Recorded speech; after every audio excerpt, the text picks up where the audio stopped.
নমস্কার, আমি শ্রী রাজীব শাস্ত্রী, রাজীব রয় অ্যাস্ট্রোলজার চ্যানেলে আপনাদেরকে স্বাগত। আশা করি আপনারা ভালো আছেন। আপনারা জানেন যে সাপ্তাহিক রাশিফলের পাশাপাশি আমি কিন্তু মাসিক রাশিফলটা দিয়ে থাকি। আমি আজকে এসেছি তুলা রাশি সেপ্টেম্বর মাস কেমন যাবে তার একটা আগাম আন্দাজ নিয়ে। ভিডিওটি শেষ পর্যন্ত দেখবেন। যদি ভিডিওটিকে ভালো লাগে তাহলে অবশ্যই লাইক, সাবস্ক্রাইব এবং শেয়ার করে এগিয়ে নিয়ে শুরু করবেন।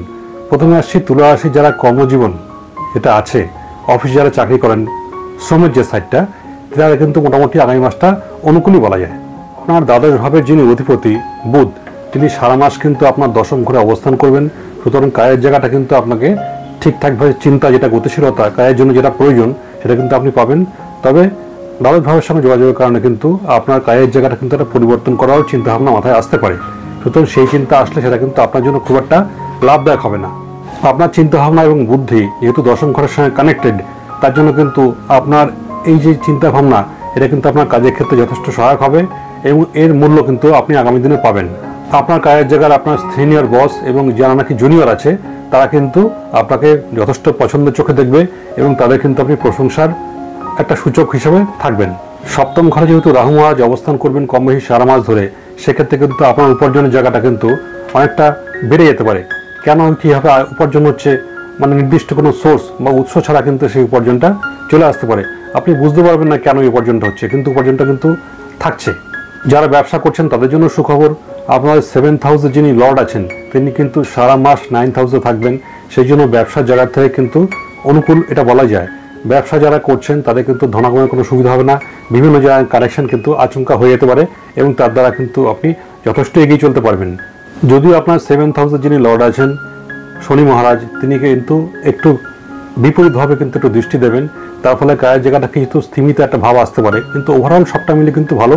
মাসের 17 তারিখের পর থেকে কিন্তু শুক্রের সঙ্গে এই জায়গাটা যোগাযোগের কারণে কিন্তু আপনার ব্যবসার জায়গাটা কিন্তু আর একটু বুম হচ্ছে, মানে আপনি কিন্তু আরও এগিয়ে যেতে সুবিধাপ্রাপ্ত হবেন। আপনাদেরকে আগে বলা হয়েছে যে সপ্তম ঘরে রাহু মহারাজের সঙ্গে যোগাযোগের কারণের জন্য আপনার আয়টা বাড়বে, কিন্তু লগ্ন দৃষ্টি পড়ার জন্য কিন্তু আপনার এই মাসটা কিন্তু ব্যয়টা বেড়ে যেতে পারে এবং কেতু মহারাজের সঙ্গে লগ্নের একটু যোগাযোগের কারণে কিন্তু ব্যয়টা আপনাকে যথেষ্ট নিয়ন্ত্রণ হতে হবে। আয় যেমন আছে, আয় নিয়ে চিন্তা নেই কোনো, কিন্তু ব্যয়টা বৃদ্ধিযোগ কিন্তু যথেষ্ট আছে। ব্যালেন্সটা কিন্তু আপনাকে করেই চলতে হবে। এরপরেও দেবগুরু বৃহস্পতির অষ্টম ভাবের সঙ্গে যোগাযোগের কারণে কিন্তু উনি সারা মাস ধরে আপনাকে দ্বাদশ ভাবের সঙ্গে কিন্তু দৃষ্টি দেবে।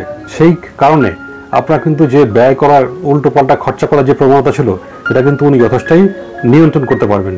এবং 12th হাউসের সঙ্গে মঙ্গলের যোগাযোগের কারণে কিন্তু আপনার ব্যয় যথেষ্ট নিয়ন্ত্রিত হবে।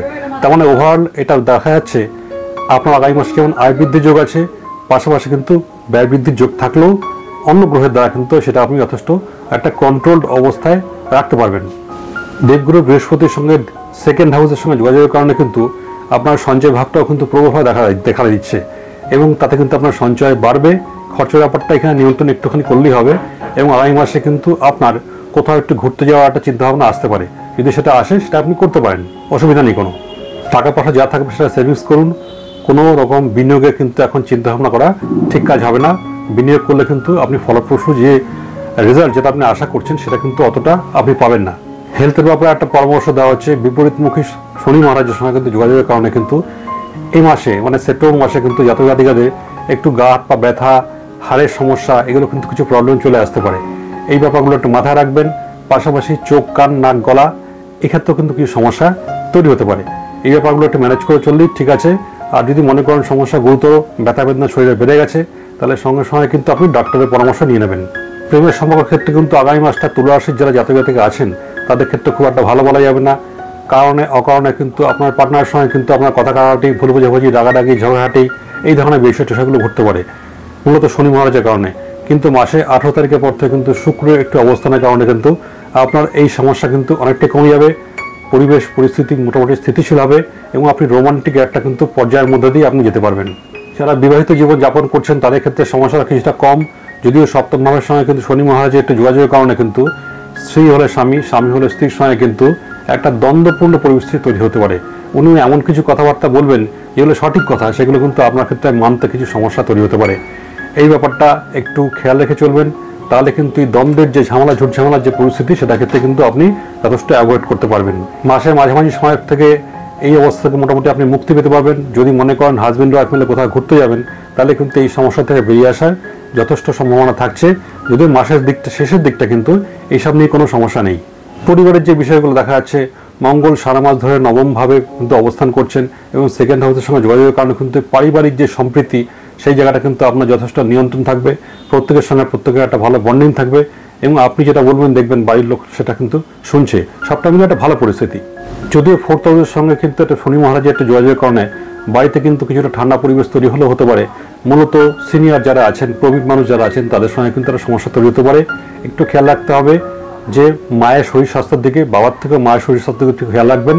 যদি কোনো রকম সমস্যা হয় তাহলে কিন্তু সঙ্গে সঙ্গে ডক্টরের পরামর্শ নিয়ে নেবেন।